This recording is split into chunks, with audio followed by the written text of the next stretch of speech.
and welcome to episode 38 of Gar Borras' Time Machine. Now, Gar, this is going to be a real fun episode, I know, for you and me and anybody listening to it, because this is the farthest we've gone back in your time machine ever in the history of this show. We're going all the way back to 1919, and of course, we're talking about the history of Felix the Cat. Now, Gar, what I had real fun doing the research is just kind of seeing how much Felix the Cat has changed since then. If you go back to, when he first appeared in 1919, come to find out he was a part of the silent film era. I did not even realize that.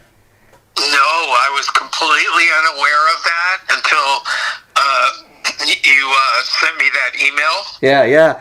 And that just opened up a whole nother world about Felix, for me. Sure. Because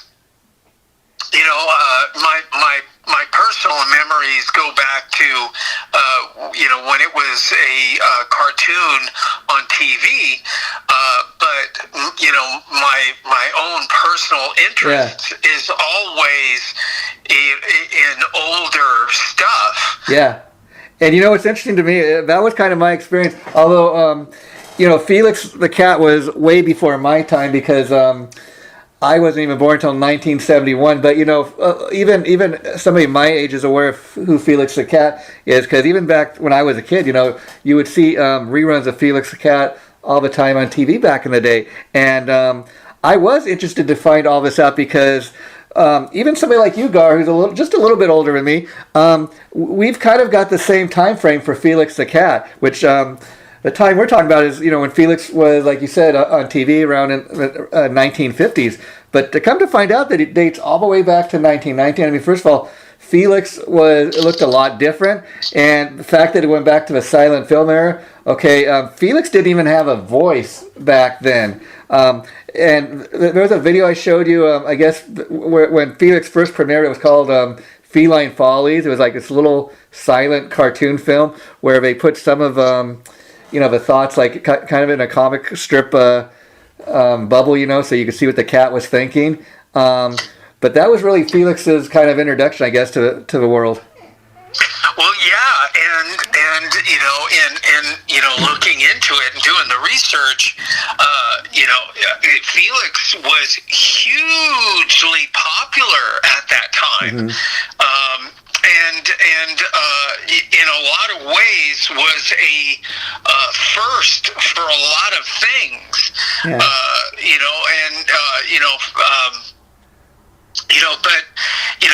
It's really kind of hard to imagine that at that time in the 1919 and 1920s. Yeah. He was so popular that they spawned the whole thing about mascots. Oh, sure. For teams before. Felix was the first mascot. Yeah, in fact, I dare say, and a lot of people don't know that. Yeah. We just kind of look at baseball teams, sure, and all that stuff, and we see the mascots and everything. We don't really think of it.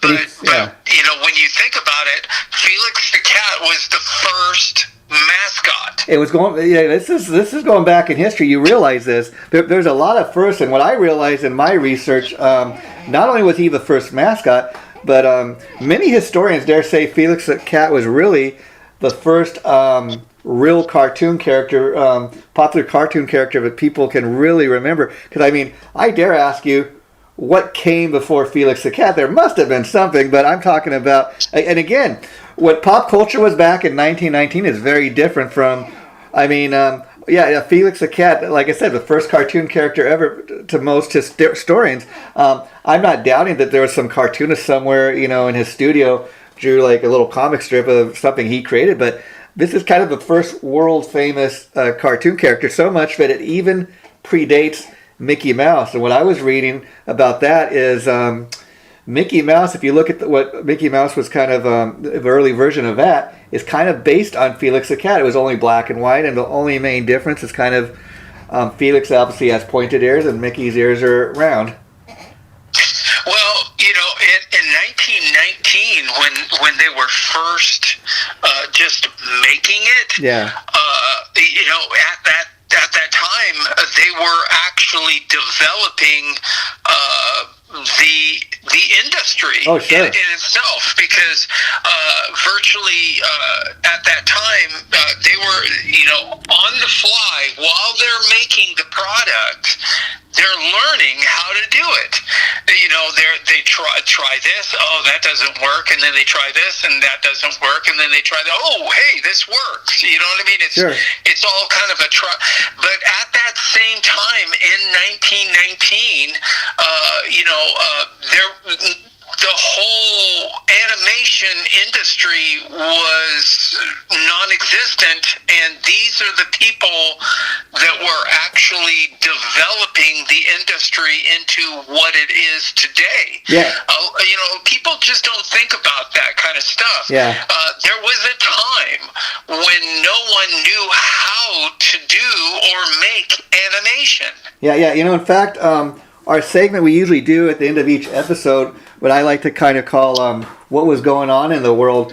That's kind of how I got the idea to do that, because a lot of times we do these episodes and it's way before time period that you and I are often even alive, and I kind of thought to myself, what was the world like back, in this case, back in 1919? I can only imagine how very different it was. I mean, probably didn't even have telephones, if you know what I mean, at that time. So or just the way the mail was sent, covered wagons, it was so very different. When you stop and realize, stuff like that, there's always something that came before us, and that's what I really enjoy doing these episodes. I learn so much. I mean, I go into each episode thinking I know a certain amount, and I do, but I always learn a ton of stuff that I didn't even know.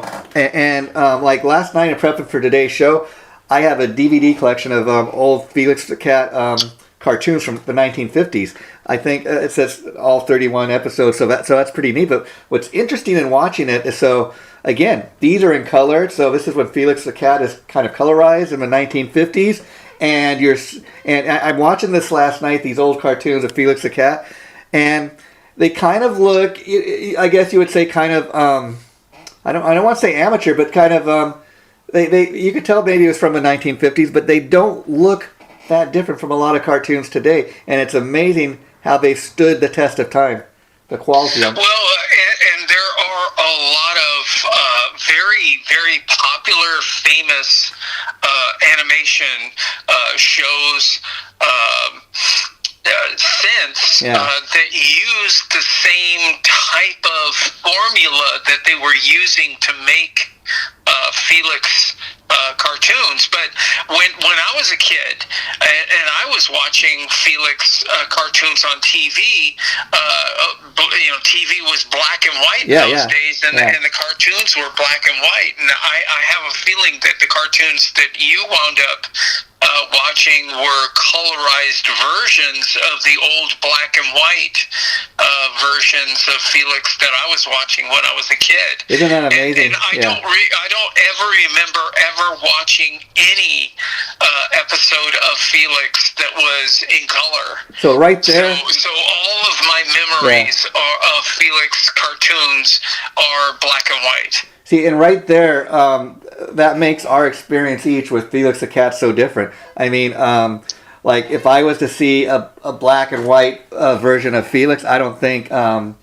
wouldn't watch it, but it'd be different. And oh wow, okay, I didn't realize they colorized these. Okay, and so and yet maybe the fact they colorize them makes them kind of look modern and up to date. But it's amazing they even have the technology to do that. And now, Gar, before I think now's the time when we should kind of talk about some of the people that were behind the creation of Felix the Cat.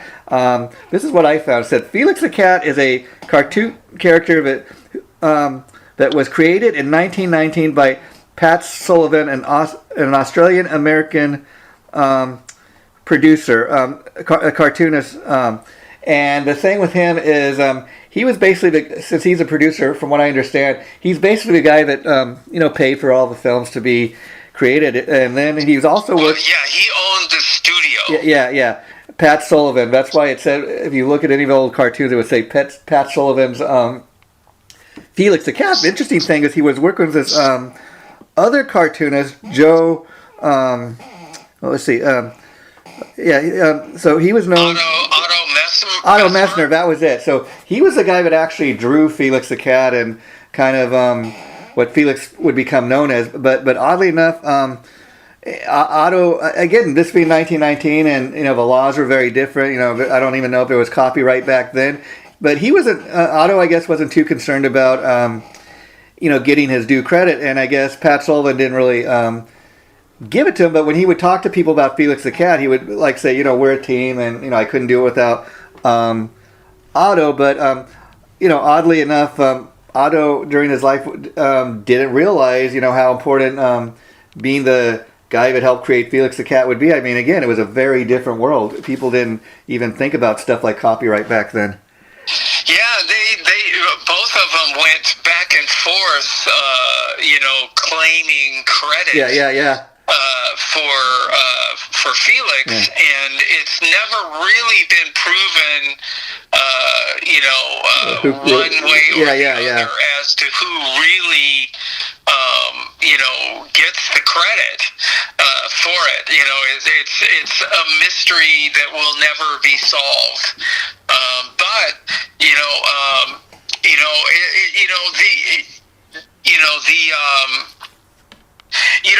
I think my impression from is I think they both had a role, hands on it, and I don't think any one person or the other could take full credit. I think it was a collaborative credit.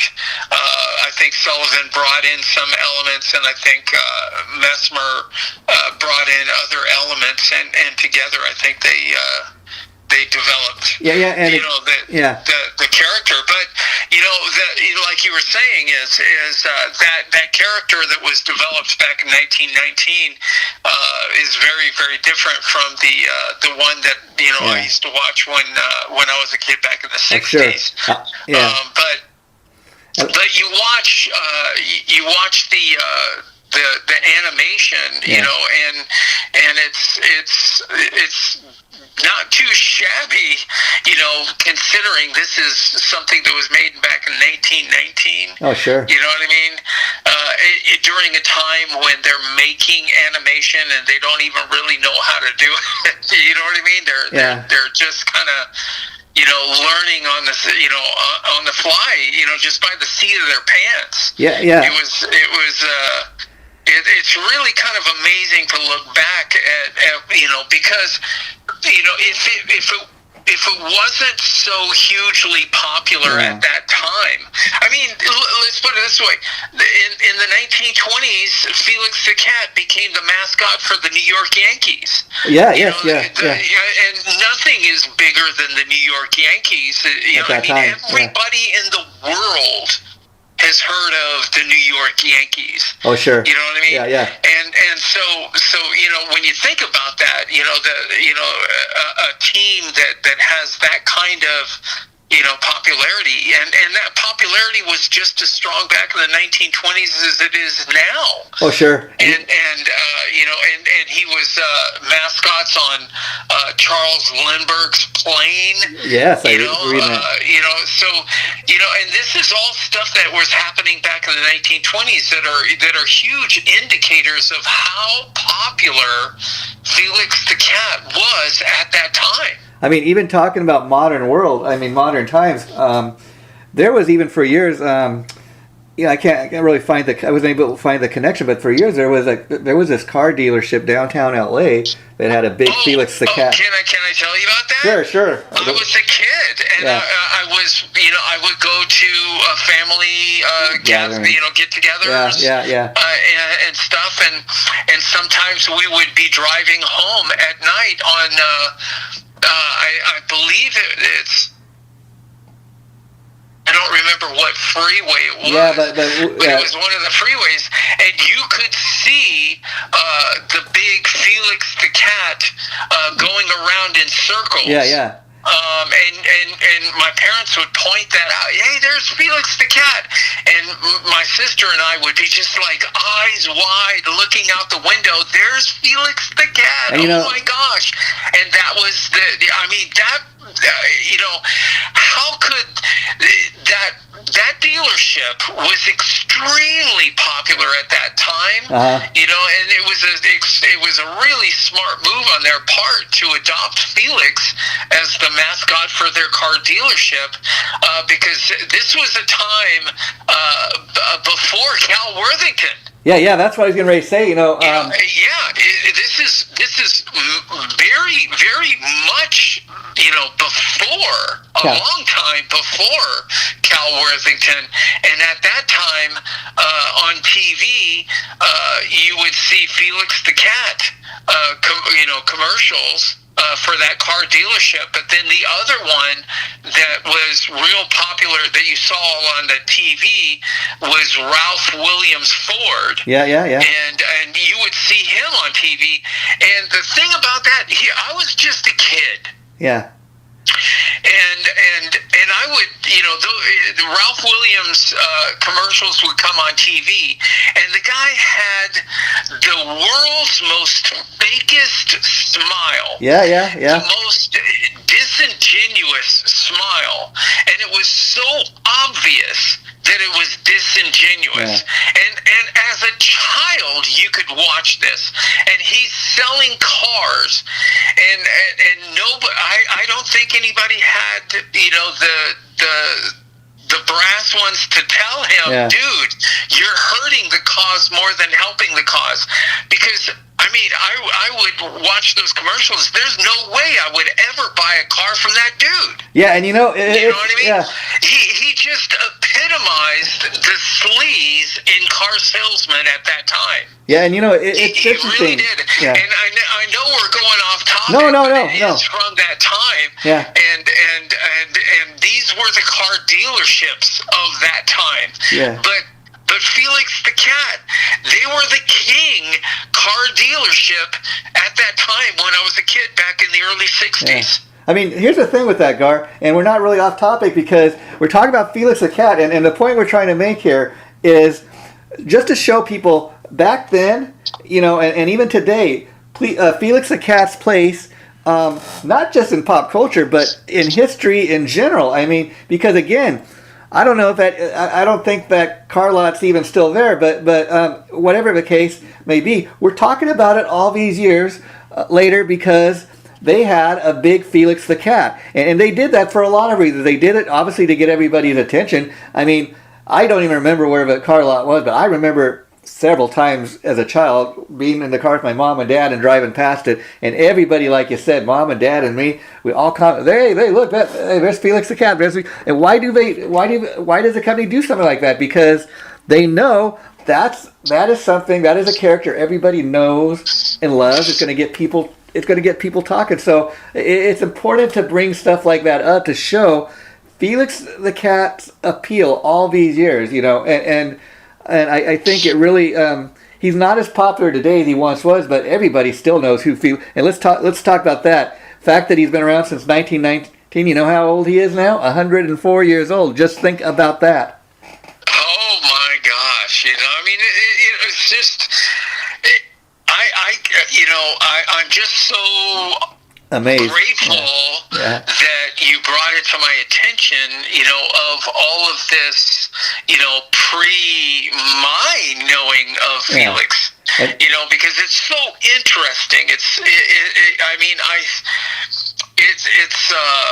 the predecessor to Popeye cartoons. It's the predecessor to Betty Boop, virtually even everything. Well, even Betty, and when you think about the longevity of the popularity, because it's had two huge spikes in popularity. There was the popularity in the 1920s, sure, in the 1930s, when they were spawning things like that never existed, like mascots and things like that. But then there was the 1960s spike in popularity too, when it became an animated on TV cartoon, and a lot of people don't know, as one of those first, Felix the Cat was the first image ever shown on a TV. Yes, and the first ever shown on a TV, period. Nothing ever was seen on a TV before Felix the Cat. Yeah, and again... And people don't know that. It's the first thing that was ever shown on TV. There was nothing ever shown before Felix. I mean, I dare say Felix the Cat... They used him as a test pattern to test the airwaves, to make sure, that it's all working properly. Yeah. And so they wanted something, to put in front of the camera that was moving, so they put it on a like a literal pedestal, a record player. Yeah, record player. They put it on a record player so it would be going around in circles. And back in those days, they had records that went down to 16 revolutions. Yes. Because during my time, when I was a kid, there was 33. Those were the albums. Sure. And then there was 45, which were the little singles. Yeah. That would have two songs on each side of the record. And I remember you used to have to get this little gadget to put on the turntable to right. Yeah. And so they put a Felix on the turntable and just let it go round and round. Yeah. And that's what they used to see how it would appear on the screen and everything. And but yes, there are so many things that we don't know about that Felix was directly either the first or was involved in the first. I mean, as we found out in many of these past episodes we've done, Gar, I mean, people talk, a lot of people sometimes will say, history is boring or whatever. I mean, okay, certain people will think, learning about, who all the presidents were of U.S. history, but there's an importance to know stuff like that. But if you want to make learning about history fun, you could do like what we do. And you're like, okay, you're a fan of movies, you're like, even if you go back and you learn about the history of different types of music, it all dates back to kind of, modern rock and roll kind of even dates back to Elvis Presley, but it's even before that, like B.B. King and Muddy Waters, and then it kind of all gets turned into what it is today, But you can have fun learning about history. Like I said, I had no idea until we did this episode that Felix the Cat dated back 104 years now. And the thing with that, go back to 1919 when Felix the Cat was first premiering, and that is kind of like just as World War I is coming to an end. That predates the Great Depression. That predates World War II. So that's kind of where we're at right now in the history of the world, in the history of, talking about Felix the Cat. Well, and then there's also it got its start during the silent film era. But then when the transition to sound was happening, Pat Sullivan's studio was anti-change. Yeah. Basically there was this whole change that was happening, and when those changes happen, it's to try to stop those changes, like trying to hold back the ocean with your arms and your legs. You know what I mean? Yeah. You're just not going to do it. You can't stop change from happening. Yeah. And this is one of those classic cases of that time period, because during that time period there was a huge shift. America had come. It was really the full tilt of the Industrial Revolution was in full effect in the 1920s. Sure. that was a huge shift in America. The Industrial Revolution, huge changes, huge social changes happened during that time, and in the 1920s, one of those changes was the shift from silent movie to talkies, what they were calling talkies at that time. Yeah, so the Sullivan Studios was against that change, and that really gave the foothold to Disney and the popularity of what Disney was doing, and gave the upper hand to Disney, and that's how they lost their crown or their throne that they were sitting on as kings for quite a while. But it was a mistake that the Sullivan Studios did in being anti-change like that. They wanted to keep everything the same, and were ignoring the change. Yeah, and to bring people up to speed now, where we are in history that we're talking about right now, the fact that Sullivan was so against moving the Felix the Cat to modern day talkies, that really did kind of take away their crowning achievement, and Walt Disney came in and with Mickey Mouse, and all of a sudden Felix the Cat's popularity started to kind of wane. And now what they were able to do, they did move it, say, okay, well, we're going to continue to make Felix the Cat silent films. We're going to take Felix the Cat and we're going to create a comic strip for it. So that's the other thing in the 1920s they did, is that all of a sudden was not just all this Felix the Cat merchandise, but they also had a Felix the Cat comic strip, that you would see in the newspapers and stuff.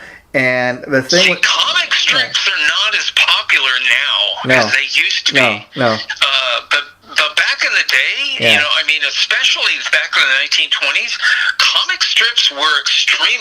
They were hugely popular. I remember Sunday paper, Marmaduke and stuff like that, and they had all kinds of, Archies and stuff like that.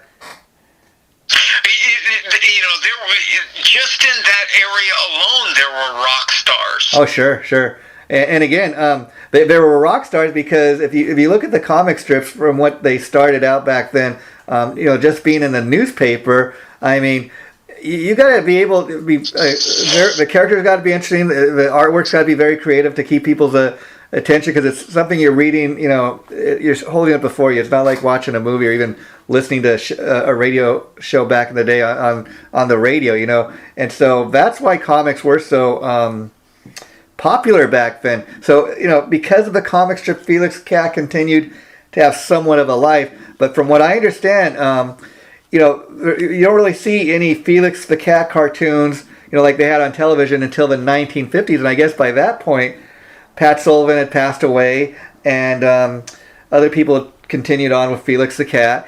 And they decided, okay, well, we're going to start doing these Felix the Cat cartoons. He's going to start talking. And so you go from 1919 all the way through the 20s, and then by the time you get to the 1950s, they're catching up. Felix the Cat now looks very different. He's got a voice. You can actually hear. That's something that when I send you the email, I kind of wrote, okay, Felix the Cat of the 1950s, he has a voice now. You can hear what he sounds like. You get a little more idea of what Felix's character is really like than maybe if you go back to the Feline Follies that premiered Felix the Cat in 1919. It's a very different character. Well, yeah, and I can see why he was so popular back in the 1920s, but I can also see why he became so popular in the 1950s. There were forward. It was the forward thinking of Mesmer and a good friend of his that he was doing the comic strip with, Joe Oriolo. Yeah. And the 1950s 1950s and 1960s. Well, I was watching the cartoons back in the 1960s. Sure. But the 1950s cartoons was more of the baby of Mesmer and Oriolo. Yeah, almost like two different eras. Yeah. So they were very forward thinking because they got the jump on Disney on that, because at that same time Disney's focus was on Disneyland, because at that same time during the 1950s Walt Disney's big dream was building Disneyland, and then at the same time the forward thinking of Mesmer and Oriolo,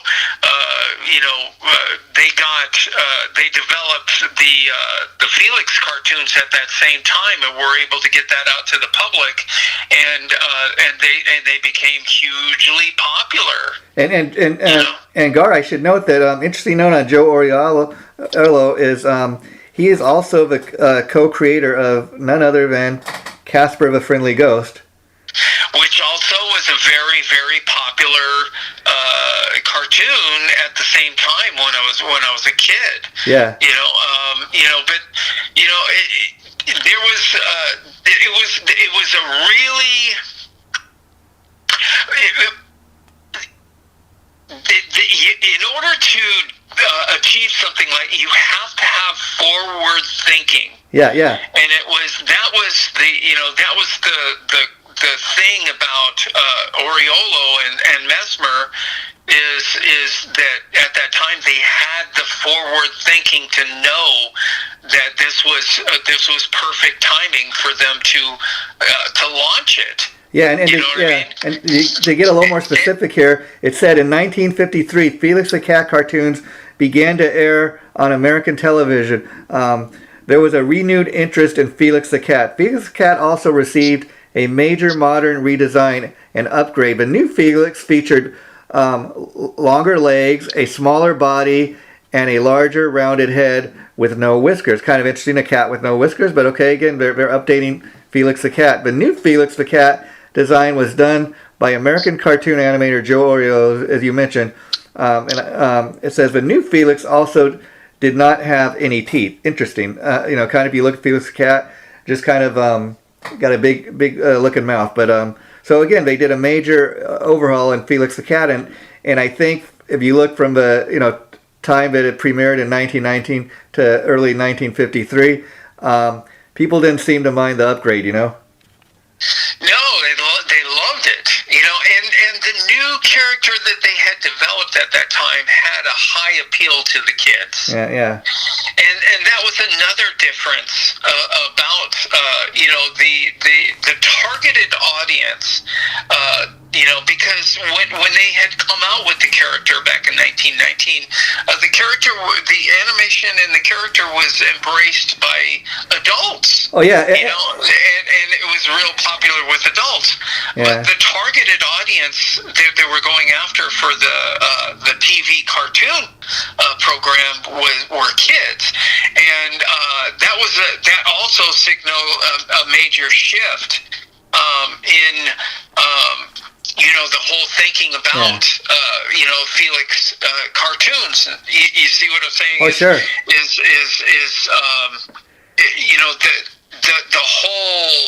The whole target audience had shifted. Yeah. And so the actual character had more of appeal to the younger kids, and then the storylines had much. And then also they revamped the characters. They did away with all of the old characters and introduced, of course, the most famous are the Professor and Rock Bottom. Those are the most famous side characters, and then of course there's Poindexter. But my all-time favorite, yes, Gar, is one that's kind of little known. But when you see him, oh my gosh, he has such a big impact. You didn't see him in a lot of episodes, but whatever episode he was in, he had a huge impact. Yeah, and you know what's that character was Vavoom. Oh yes, yes, yes. And it was interesting in watching these old cartoons last night, prepping for today's show. Is like a lot of times with animation, these classic cartoons. It takes a great imagination. That some of it is disbelief, but it doesn't really seem to matter. For example, in one of the cartoons I was watching, Felix met the abominable snowman. Felix goes into space. Felix goes out west. And again, you're not even rallying the fact that this is a talking cat and he can kind of do all these tricks and go wherever he wants and he always gets the upper hand. It's just all about fun, people laugh and having a good time. The disbelief is part of the fun. It doesn't really matter, abominable snowman. It's just pure entertainment. Well, I remember when I was a kid, back at that time, in the 1960s, a household had one TV. Yes. That was it. You didn't have multiple TVs, or you didn't have a TV in every room. Yeah. You know what I mean? Yeah. I mean, nowadays, you got a TV in your cell phone, you got a TV up on your wall, you got a TV in this room, you got a TV in that room. You got TVs all over the place. But back in the 1960s, that was it. Yeah. Every household had one TV, and that was it.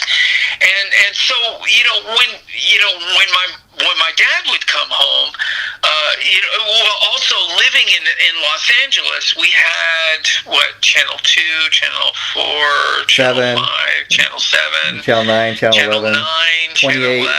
Channel 28 was like the one year. Channel 13. Yeah. So we had 7 major channels in Los Angeles, and in the 1960s, when you went outside of Los Angeles and you were in more of a rural area, or like say you were in Pahrump, Nevada, you had maybe 2, 3 TV stations.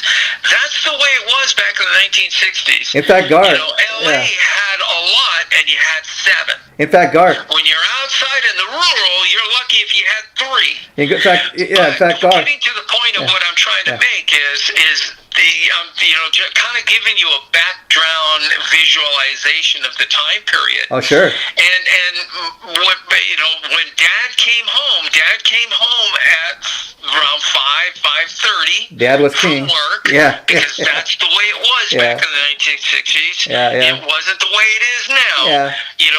Mom stayed at home. Dad went to work, and Dad got home from work around 5:30. And then when Dad came home, now Dad wanted to put it on something that he wanted to watch, and me and my sister are watching Felix. And now you got 2 devastated kids. Yeah. Wants to change it and put it on the boring news. Yeah. You know what I mean? Yep. Yeah. And that's as a kid, this was the way it was as a kid.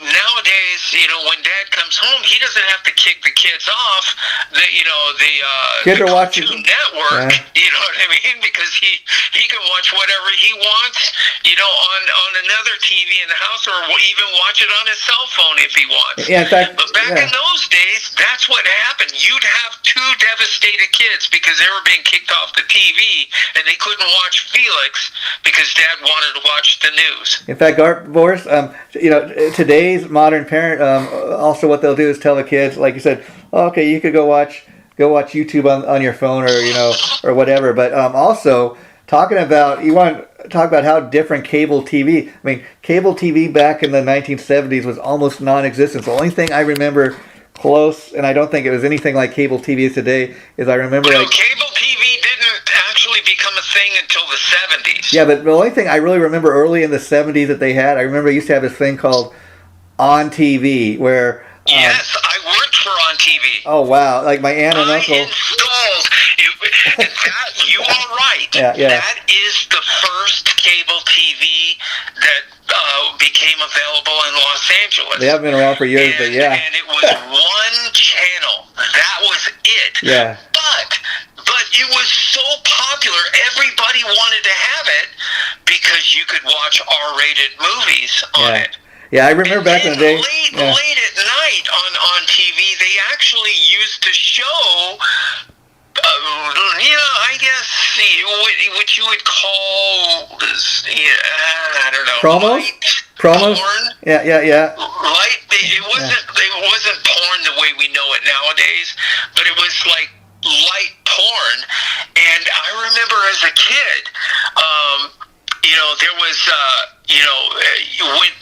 when if you had on TV, or if you didn't have on TV, you could go to one of the UHF channels and you could actually find where they were broadcasting on TV. Wow, yeah. But they would have a line going through it that would squiggle it up where you could barely tell what was on it.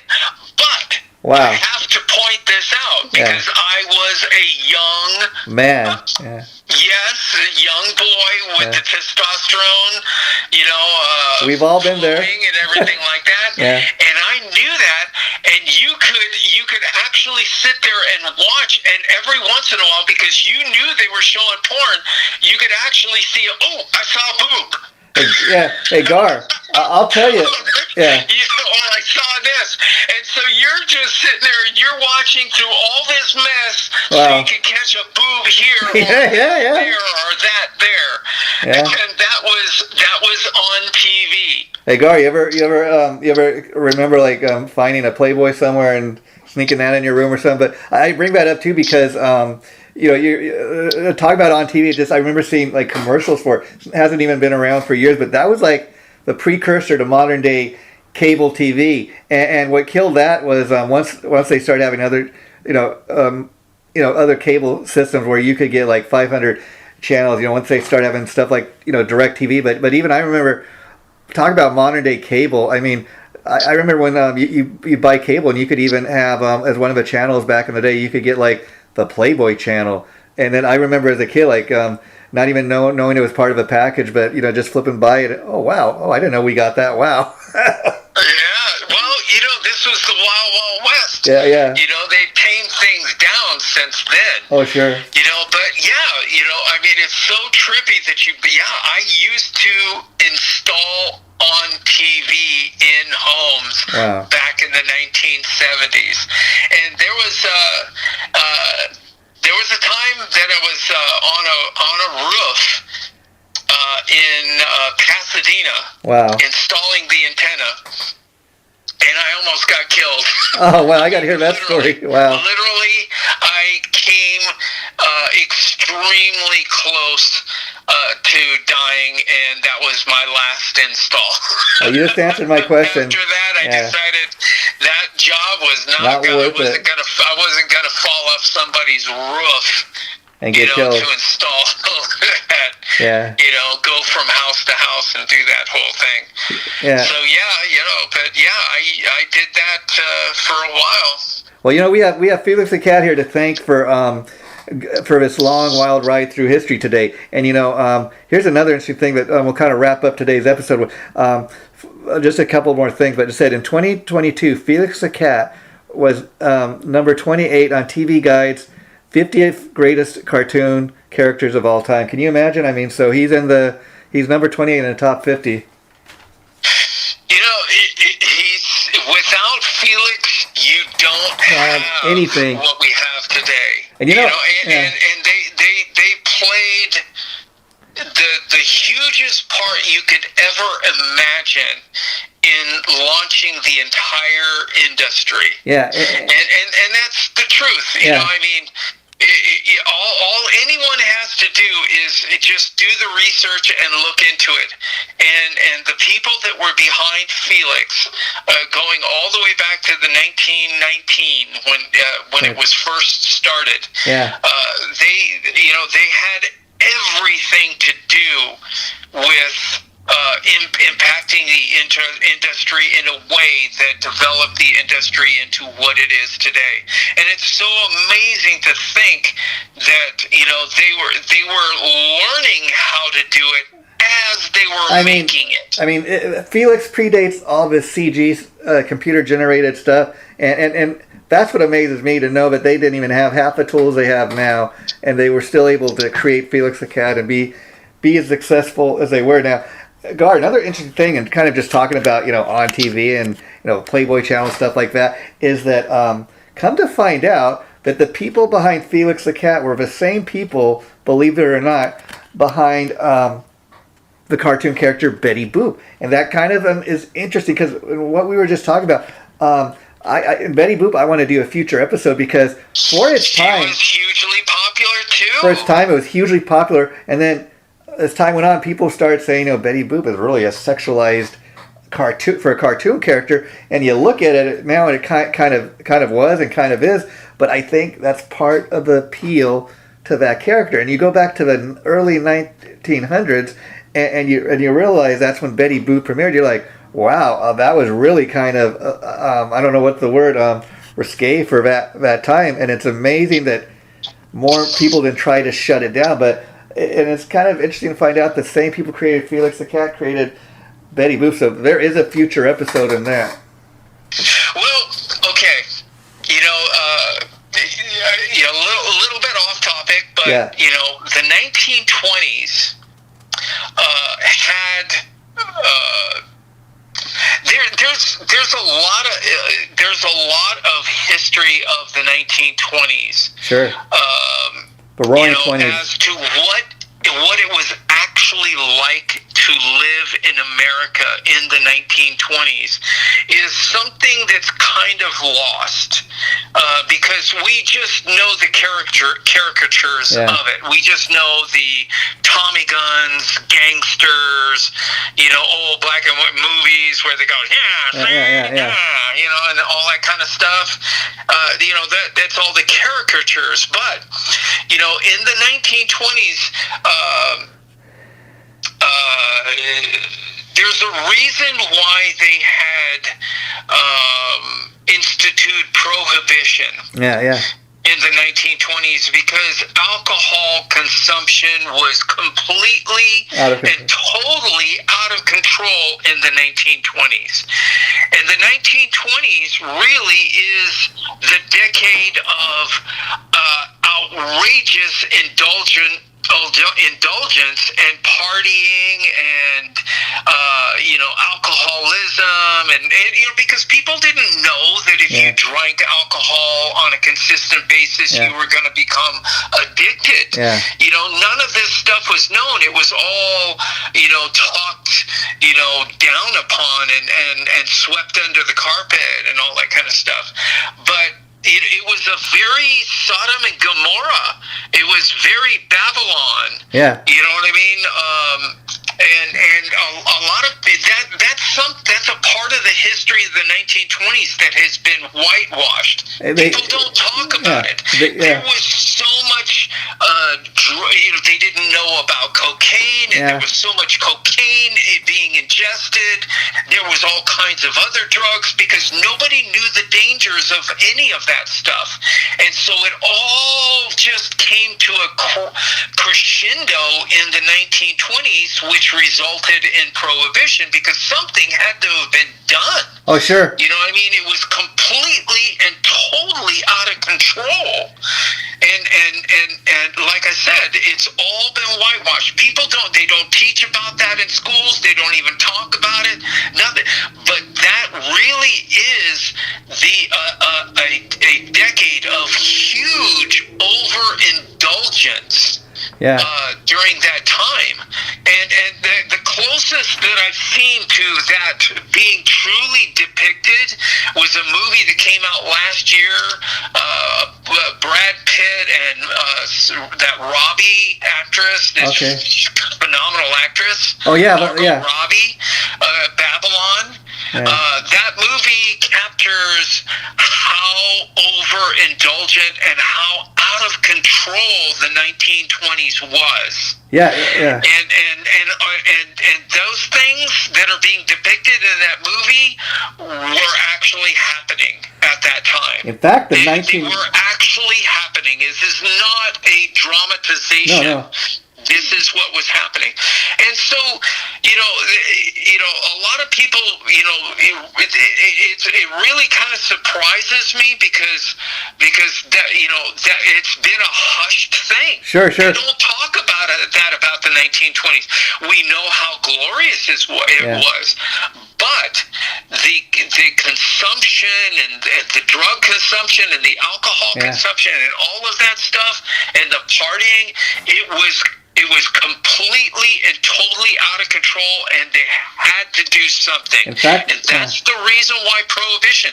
We look at it now, and they always look down on Prohibition. Yeah. Oh, no, it had to have been done. It was out of control. In fact, Gar, anytime you do hear about the 1920s, they often refer to it as the Roaring Twenties. But that has to do, when we're starting to see automobiles. And then just to close out today's episode, as I like to do, what was going on in the world in 1919? Back in 1919, RCA, the company RCA, Radio Corporation of America, was formed. That's when you started seeing all kinds of electronics and turntables and radios for the first time, and people were buying their first TVs. Those were, RCA, American brand. And then also I was reading, they had this thing called the Black Box Scandal of 1919, which was 8 members of the Chicago White Sox were accused of intentionally losing the 1919 World Series against the Cincinnati Reds in exchange for money paid by gangsters. This scandal led to the appointment of the very first commissioner of baseball. So again, we don't think about these things, but you ever wonder why is there a commissioner of baseball? Well, it goes back to 1919 because they had to. Yeah. They had to do it. Yeah, and then also this was interesting. Again, never heard this. Just kind of fun fact. Indians pitcher Ray Caldwell was struck by lightning on August 24th, 1919, on the pitcher's mound, and after being struck by lightning, he won the game for his team. You're lucky if you get struck by lightning and survive. Yes, and again, just to tell people where the United States was at that time, it says February 26, 1919, Woodrow Wilson, who was the President of the United States, signs an act into law that the Grand Canyon is now considered a national park. So again, that goes all the way back to then. Have you ever been to the Grand Canyon? Oh, of course, I love it. It's I highly recommend to anyone that has never been to the Grand Canyon, you have to go, because there's no picture that will ever do it justice. Do it justice. Yes, and I've seen some pictures. They're amazing pictures, but when you're actually there and you see it for the first time, it literally will take your breath away. Yeah, in fact, kind of to prove your point, you have to see it in person to really to do it justice. I mean, talking about one of my favorite scenes in the movie Christmas Vacations is where they go to the Grand Canyon, and then Chevy Chase tells the family, "Okay, I think it's time to go to Wally World. Let's move on." Great. Yeah. Go from something profound to Wally World. Yeah. And we were getting a little off topic and everything. One more thing that I want to point out. There was a heyday for comic strips. That was it. And that was part of the continuation of the popularity of Felix the Cat. Yeah. But the truth of the matter is the modern day, cartoons now are memes. Oh, sure. Yeah. And I have to be honest, there are times, just like when I was younger and I would go to the papers and read the paper, basically the reason why you're going to the funnies is because you want to have something to chuckle about. Oh, sure. Who doesn't like to laugh? Yeah, you know what I mean? Who doesn't like to find something funny to laugh about? Yeah. And that's why everybody would gravitate towards the comics. Yeah. And for me nowadays, I live, they're few and far between, because there's a ton of, they try to be funny, or people have to make stupid points and things like that. But every once in a while you get a meme that is absolutely hilarious where you will just start busting up laughing because it's so funny. Oh, sure. So the modern day version of that now, comic strips has been reduced down to memes. Yeah. But every once in a while you can come across one that just can make your day. It can be so funny. Yeah, and I think the problem I have with some of that stuff is that I think the comedy needs to be universal. My problem with some of these memes only is that like you watch a Felix the Cat a cartoon or a comic strip from back in the day, and it's naturally going to make you laugh. Whoever is looking at it. Nowadays, a lot of this stuff is more political based, and like depending on who created the meme, they may want to get their. That's political based. I'm talking about comedy. Classic. I'm not talking about those. Yeah. I'm talking about memes that are just thrown out there just to make people laugh. Oh yeah. And then sometimes they get hit the mark, and sometimes they miss the target. Sometimes they miss the target totally. Yeah. You know what I mean? It's not funny, but I'm not talking about those. I'm talking about the ones that are just put out there for comedy. Yeah. See, I scroll past, the BS. I'm with you there because what I do miss in general is the days of like when we were younger. You could look at a comic strip and just laugh loud and chuckle. I hate when they do stuff and they try to tell you what is or isn't funny or what you should think is or isn't funny. I'd rather just go with my natural reaction. I mean, my attitude. Nobody's going to tell me what to like. Yeah. I mean, you know what I mean? I remember once.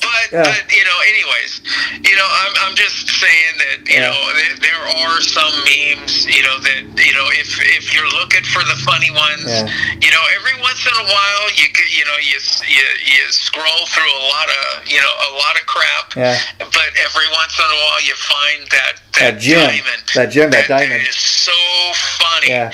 And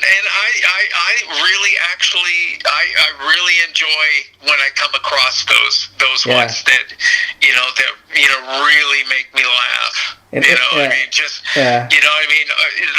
that kind of like out of nowhere where all of a sudden you're somewhere and you start laughing and everybody's like looking at you. What's that guy laughing at? Yeah, in fact, the one thing you and I have in common, or many things, but is that we both like to look on the sunny side of life.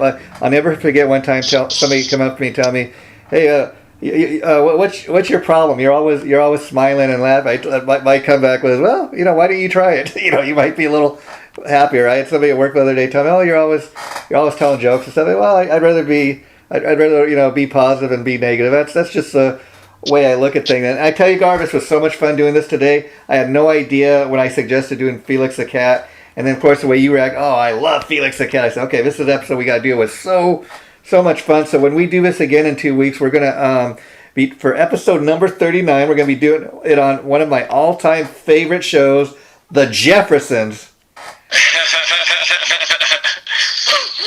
Great show.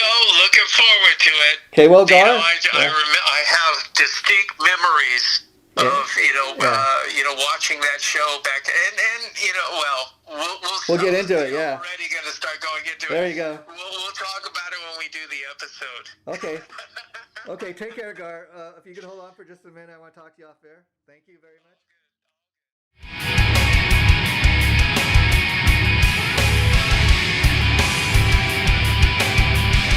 Chaotic Riffs Magazine.